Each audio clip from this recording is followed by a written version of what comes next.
Halo semuanya, kami dari kelompok 1, kami ingin mempresentasikan materi pengorganisasian data. Sebelumnya, izinkan kami memperkenalkan diri kami masing-masing. Halo semuanya, perkenalkan nama saya Aulia Ramadanti, NIM saya adalah 1410624005. Perkenalkan, nama saya Ashila Kanya Mulya dengan NIM 1410624053. Perkenalkan, nama saya Damara Manurdiantoro dari kelas A dengan nomor induk mahasiswa 1410624002. Nama saya Livia Agnagarini dari kelas A dengan NIM 1410624048. Masuk ke materi pertama yaitu data. Data merupakan sejumlah informasi yang dapat memberikan gambaran suatu keadaan. Dalam data ini ada dibagi menjadi beberapa subbab. Yang pertama adalah variabel. Variabel yaitu karakter yang akan diobservasi dari sebuah unit amatan.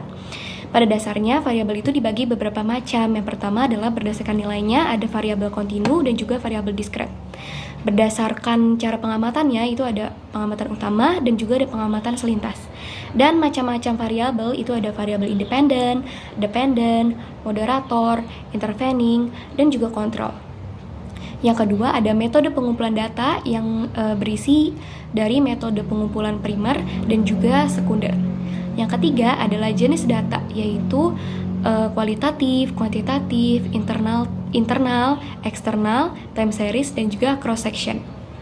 Materi yang terakhir yaitu skala pengukuran. Itu ada skala nominal yang berarti mengklasifikasikan objek ke dalam suatu kelompok untuk mengetahui perbedaan atau kesamaannya. Yang kedua ada skala ordinal, yaitu objek dapat digolongkan ke kategori tertentu. Yang ketiga adalah skala interval, yaitu memberikan ciri angka kepada kelompok yang punya skala nominal dan juga ordinal. Yang terakhir adalah skala rasio, yaitu keterangan tentang nilai absolut suatu objek. Baik, materi selanjutnya yang akan kita bahas yaitu penyajian data. Setelah pelaksanaan suatu observasi, data yang diperoleh harus disajikan dalam bentuk yang mudah dibaca dan dipahami oleh pihak-pihak yang berkepentingan. Namun, bila data yang terkumpul banyak, maka akan sering timbul kesulitan dalam pemahamannya. Maka dari itu, data sebaiknya disusun secara sistematis.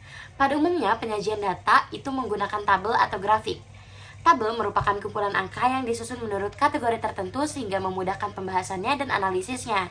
Dari bermacam-macam tabel yang umum dipakai, tabel distribusi frekuensi merupakan alternatif yang umum dipakai.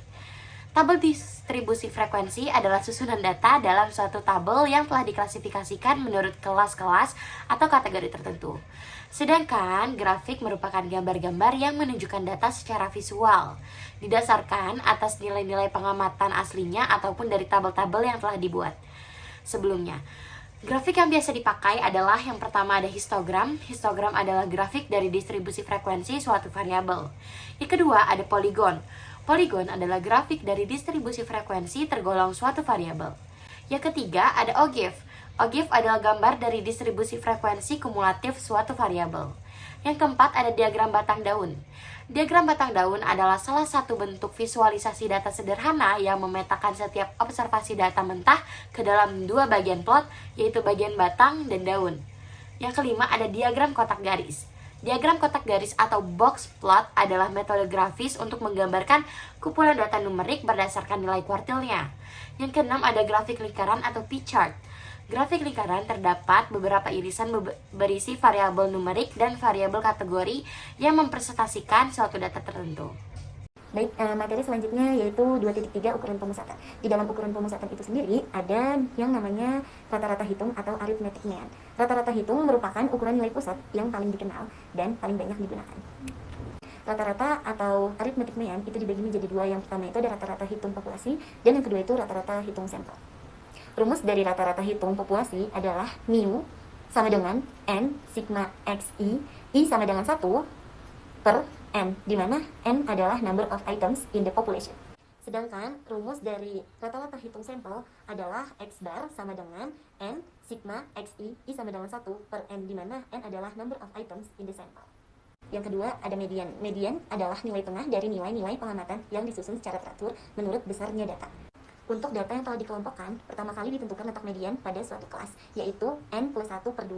Setelah itu, nilai median ditentukan dengan pendekatan berikut. Median sama dengan B1 plus N per 2 dikurang CFB per FM dikali I.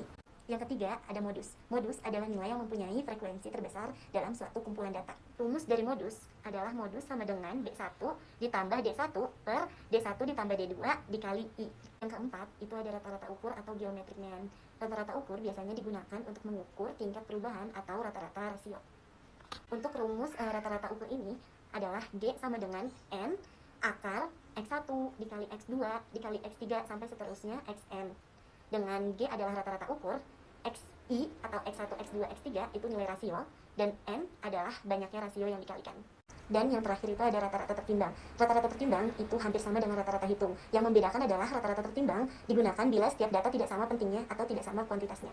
Rumus dari rata-rata tertimbang adalah X bar T sama dengan sigma X dikali W per sigma W, di mana X bar T adalah rata-rata tertimbang, X adalah nilai pengamatan, dan W itu pembobot.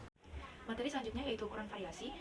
Dalam ukuran variasi terdapat beberapa macam. Macam yang pertama yaitu range atau jangkauan. Pengertian dari range atau jangkauan itu adalah selisih antara nilai maksimum dengan nilai minimum dalam suatu gugus data. Oleh karena itu, rumus dari range sendiri yaitu mengurangi nilai maksimum dengan nilai minimum. Macam yang kedua yaitu simpangan absolut rata-rata atau MAD dengan rumus yaitu membagi data yang telah disajikan dikurang dengan rata-rata dan dibagi dengan N atau jumlah observasi. Selanjutnya yaitu ada ragam dan standar deviasi. Untuk menghitung ragam dan standar deviasi, kita perlu mengetahui data yang telah tersaji adalah data kelompok atau data populasi atau data tunggal. Karena keduanya memiliki perbedaan rumus. Dalam data populasi tidak melibatkan frekuensi, sedangkan di data kelompok melibatkan frekuensi. Macam yang keempat yaitu koefisien variasi. Untuk menghitung koefisien variasi populasi, kita perlu membagi sigma dibagi dengan mu lalu dikali dengan 100%.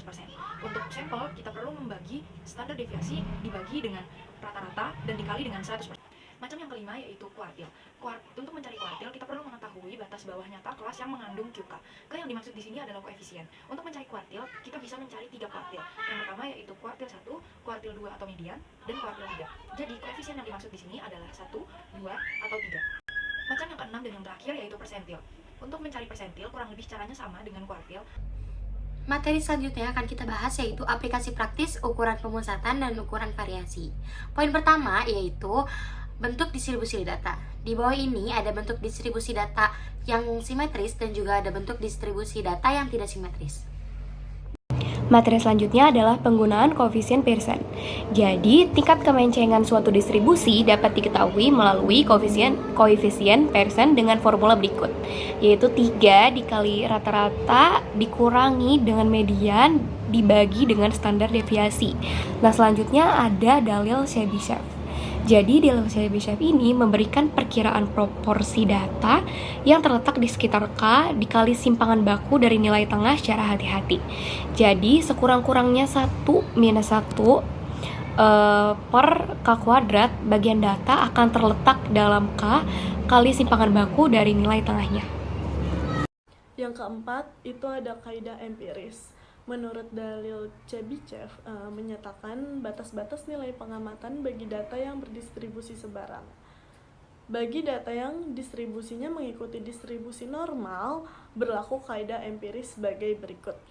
68% pengamatan terletak dalam batas X bar kurang lebih S.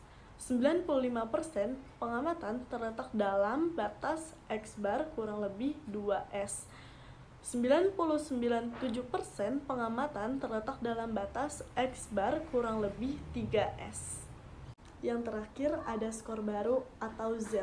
Skor baru yang biasa kita kenal dengan standar deviasi merupakan suatu ukuran relatif yang menyatakan penyimpangan data dari nilai rata-ratanya yang diukur berdasarkan nilai standar deviasinya. Untuk rumus dari skor baru adalah Z sama dengan X dikurang X bar per S. Sekian presentasi dari kelompok kami. Terima kasih sudah menonton dan semoga bermanfaat.